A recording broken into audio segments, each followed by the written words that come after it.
Mga awit 37, 23 to 25, ginagabayan ng Panginoon ang bawat hakbang ng taong matuwid na ang buhay ay nakakalugod sa Kanya. Matisod man siya, hindi siya mabubuwal dahil hinahawakan siya ng Panginoon. Alam niyo po, maraming bagay sa buhay natin na may mga struggles, may mga challenges, may mga kahinaan na kadalasan ay nagdadala sa atin para tayo ay patuloy na pumalpak sa ating mga kasalanan. Dalawa lang naman yung pupwede nating pangitiin, no?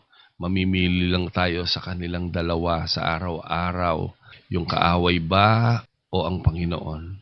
Palagi mong tandaan, kahit sa sandali na nalulupig ka ng kaaway, inaalalayan ka pa rin ng Panginoon. Patuloy na maranasan nating lahat. Yung lahat ng kailangan natin na breakthrough. Alam ko sa oras na ito, meron kang hinihiling sa Panginoon na alisin sa iyong pagkatao. Alisin sa iyong pamilya. Sa mga challenges, sa mga pagsubok, walang exempted. Lahat tayo kasali.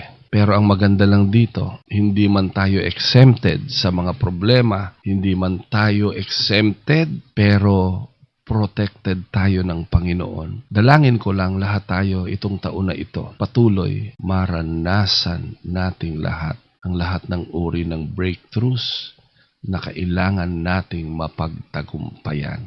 At yan ay mangyayari lamang sa tulong at habag ng ating Panginoon. Mayroong katiyakan kapag kasama mo si Kristo.